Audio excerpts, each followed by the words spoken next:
What are the different branches of the legal system? सो हमने अपने पिछले चैप्टर में जो अंडरस्टैंडिंग लॉ वाला चैप्टर था उसमें एक स्टोरी बोर्ड पढ़ा था और उसमें हमने देखा था कि कुछ दो औरतें जो हैं जो कि अपने घर में परेशान होती हैं। एक जो लेडी थी उनका पति जो है उनको मारता था, पीटता था। दूसरी जो लेडी थी उनके बहू और बेटियां जो है बहू और बेटे जो हैं वो उन्हें परेशान कर रहे थे। तो वो दोनों ही औरतें एक एनजीओ के पास आती हैं और उनको बोलती हैं कि हमें कुछ ऐसा सॉल्यूशन चाहिए ताकि हमारे साथ जो लोग गलत कर रहे हैं, जिस किसी का पति अगर गलत कर रहा है तो उसको समझा दिया जाए, टेम्परेरी रिलीफ हो उसको। एक तरीके से ये पुलिस वुलिस का सिस्टम ना हो। वो पुलिस वुलिस के सिस्टम में नहीं पढ़ना चाहती थी।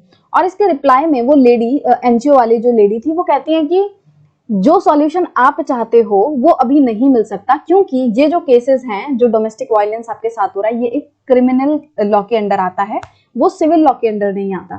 तो वहां पे हमें पता चला था कि अच्छा, क्रिमिनल लॉ और सिविल लॉ करके दो अलग अलग चीजें हैं। तो ये चीज क्या है? ये लीगल सिस्टम की दो ब्रांचेस हैं। हमारे देश में कोई भी अगर क्राइम होता है तो या तो वो क्रिमिनल लॉ के अंडर आएगा या फिर वो सिविल लॉ के अंडर आएगा, राइट? अगर कोई भी डिस्प्यूट वगैरह हो रहे हैं, कुछ भी हो रहा है, तो या तो वो क्रिमिनल लॉ के अंडर आएगा या सिविल लॉ के। The above case of the dowry that falls within what is considered a crime against society and is a violation of the criminal law. तो अभी इस चैप्टर में जो हमने स्टोरी बोर्ड पढ़ा, जिसमें हमने देखा कि किस तरीके से सुधा की मृत्यु हो जाती है क्योंकि उसका जो पति है और उसकी जो सास है वो उसके ऊपर केरोसिन छिड़क के आग लगा देते हैं, तो उस वजह से उसकी डेथ हो जाती है। उसके ऊपर डाउरी का जो है दबाव बनाया जा रहा था, उससे बोला जा रहा था कि अपने घर से पैसा लाओ, स्कूटर लाओ, ये सब लाओ। तो डाउरी की वजह से, दहेज की वजह से उसकी जो है मृत्यु हो गई।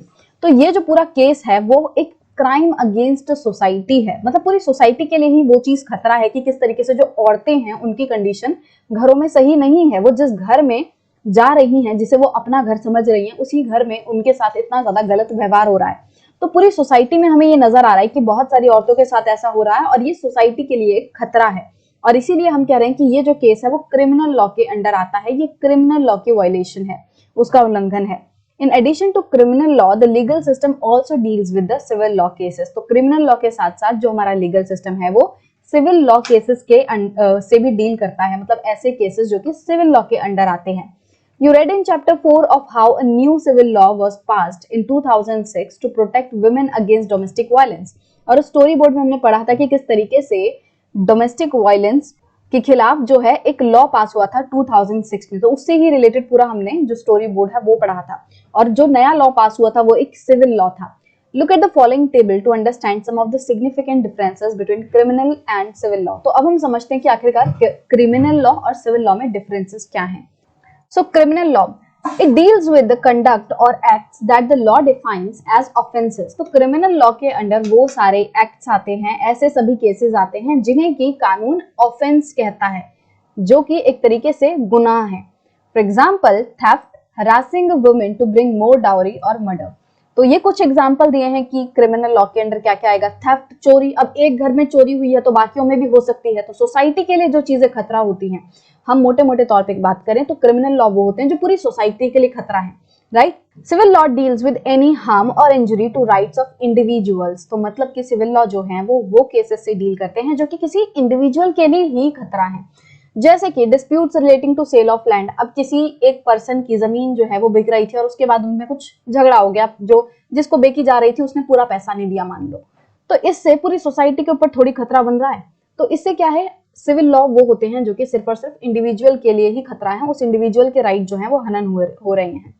इसी तरीके से कुछ और एग्जाम्पल देखें तो purchase of goods, rent matters, divorce cases. तो मतलब मान लो किसी ने कुछ सामान जो है खरीदा है और कुछ जो है डिस्प्यूट हो गया है, रेंट के मैटर्स, मकान मालिक और जो किराएदार है उसके बीच में कोई झगड़ा हो गया, डिवोर्स के केसेस। तो ये सारे ऐसे केसेस हैं जो कि जिनका असर सिर्फ और सिर्फ उन इंडिविजुअल्स पे हो रहा है, राइट? अब दो लोगों का डाइवोर्स हो रहा है, इससे पूरी सोसाइटी पे क्या ही खतरा होने वाला है, वो सिर्फ उन दो लोगों के बीच की बात है, राइट? तो आप इस तरीके से इसको और आसानी से समझ सकते हो। तो सिविल लॉ जो है वो ऐसे केसेस हैं जो कि किसी इंडिविजुअल का जो हार्म हुआ है, इंजरी हुई है, उससे डील कर रहे हैं।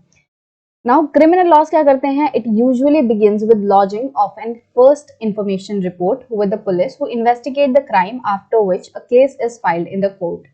तो जब कोई केस ऐसा होता है जो कि क्रिमिनल लॉ के अंडर आता है तो वो कैसे स्टार्ट होता है? सबसे पहले पुलिस स्टेशन में जाके आपको एफआईआर की फुल फॉर्म क्या है? फर्स्ट इंफॉर्मेशन रिपोर्ट जो है आपको वहां पे फाइल करवानी होगी और उसके बाद जो है इन्वेस्टिगेशन होगी, पुलिस जो है इन्वेस्टिगेट करेगी और उसके बाद कोर्ट में भी उस केस को जो है फाइल कराया जाएगा बाद में।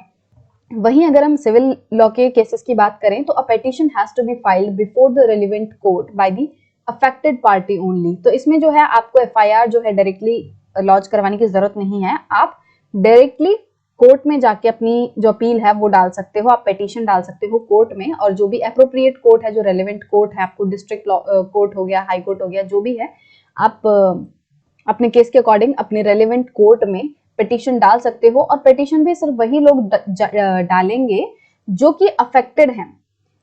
मतलब मान लो एक मकान मालिक और एक किराएदार के बीच में कोई रेंट को लेकर झगड़ा हो रहा है, तो ऐसा नहीं है कि कोई तीसरा बंदा जाके कोर्ट में पिटीशन डालेगा कि इन दोनों के बीच में झगड़ा हो रहा है और मैं इसके लिए पिटीशन डाल रहा हूं। नहीं, या तो मकान मालिक या तो जो टेनेंट है, इन दोनों में से कोई एक ही जाके वहां पे पिटीशन दर्ज करेगा। मतलब कि वही पार्टीज होनी चाहिए जो कि जिन पे असर पड़ रहा है, जो कि अफेक्टेड पार्टी हैं, जिनके बीच में केसेस चलेगा, राइट। तो वही जो है पिटीशन दायर कर सकती हैं।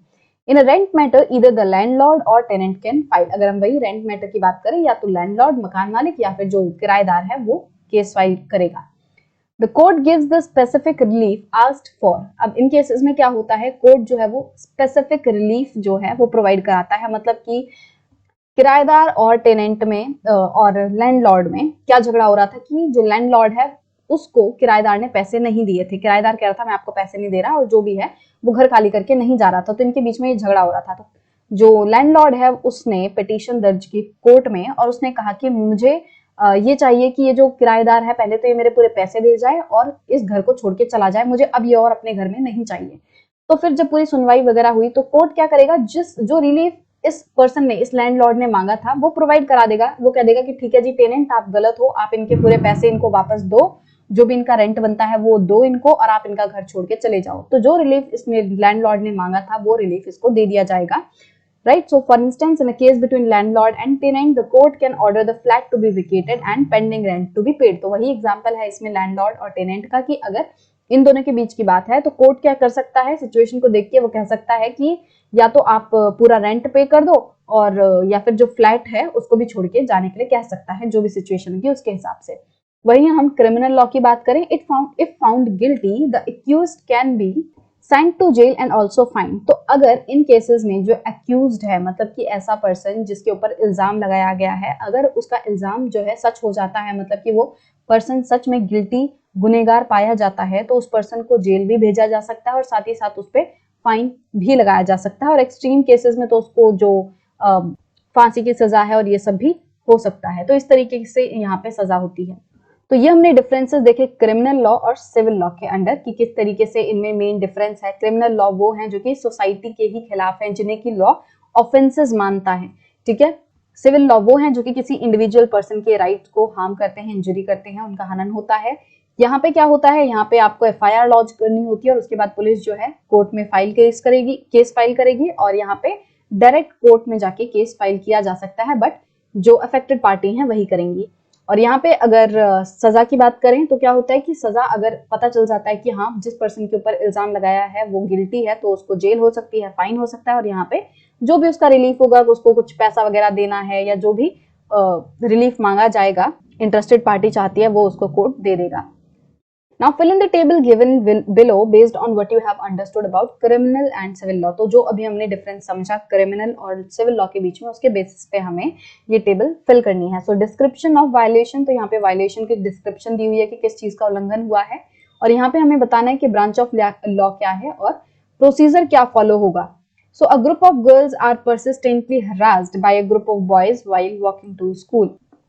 तो इसमें हमें देखने मिल रहा है कि कुछ जो लड़के हैं वो कुछ लड़कियों को जब भी वो स्कूल जाती हैं तो उनको छेड़ते हैं। मतलब कि लड़के जो हैं वो ग्रुप ऑफ लड़कियों को, कुछ लड़कियों को जाके छेड़ते हैं। तो इससे क्या हमें पता चल रहा है कि लड़कियों के ऊपर खतरा है। आज वो इन लड़कियों को छेड़ रहे हैं, कल वो किसी और लड़कियों को जाके छेड़ने लगेंगे। तो ये जो है ये केस एक तरीके से सोसाइटी के लिए ही खतरा है। ऐसे जो लोग हैं जो कि कभी किसी को छेड़ रहे हैं, कभी किसी के साथ कुछ भी कर सकते हैं ना। हमें कितने सारे केसेस सुने हैं लड़कियों के खिलाफ, कोई मार रहा है, कोई एसिड फेंक रहा है। तो ये जो केस है ये आएगा क्रिमिनल लॉ के अंडर, राइट, क्रिमिनल लॉ के। और प्रोसीजर कैसे फाइल होगा, अगर ये लड़कियां जो बहुत ज्यादा दुखी हैं तो ये क्या करेंगी, ये जाके पहले पुलिस में अपना केस जो है वो फाइल करवाएंगी, वो एफआईआर लॉन्च करवाएंगी, और उसके बाद जो पुलिस है वो इन्वेस्टिगेशन वगैरह करेगी। और कोर्ट में फिर वो केस फाइल करेगी। तो ये हो गया प्रोसीजर। और फिर हम सेकंड केस की बात करें, a tenant who is being forced to move out files cases in court against the landlord. अब एक किराएदार था जिसको कि जबरदस्ती उसका मकान मालिक जो है कह रहा था कि मेरे घर को छोड़ के चले जाओ, और मतलब उसको जबरदस्ती घर से निकाल रहा था, और इससे परेशान होके किराएदार ने लैंडलॉर्ड के खिलाफ कोर्ट में केस जो है फाइल कर दिया। तो इसके ब्रांच ऑफ लॉ क्या है, ये है सिविल लॉ। हमें पता है सिर्फ इन दोनों की ही बीच की बात है, पूरी सोसाइटी पे इसमें ज्यादा कोई फर्क नहीं पड़ेगा, राइट। और प्रोसीजर क्या फॉलो होगा कि जो टेनेंट है वो जाके अपने कोर्ट में, जो भी उसका रेलिवेंट कोर्ट होगा, उसमें जाके वो केस को फाइल करवा देगा, अपनी पिटीशन जो है वो दर्ज करवा देगा। तो इस तरीके से इसमें जो प्रोसीजर है वो फॉलो होगा। सो नाउ आई होप कि आपको अच्छे से समझ आ गया होगा कि क्रिमिनल लॉ और सिविल लॉ के अंदर इनके बीच में क्या क्या डिफरेंस है। और जब भी अब आप कभी न्यूज में किसी भी केस के बारे में सुनोगे तो आपको एक तरीके से ये ट्रिगर होना चाहिए कि अच्छा ये जो केस है वो सिविल लॉ के अंडर आएगा या क्रिमिनल लॉ के अंडर आएगा।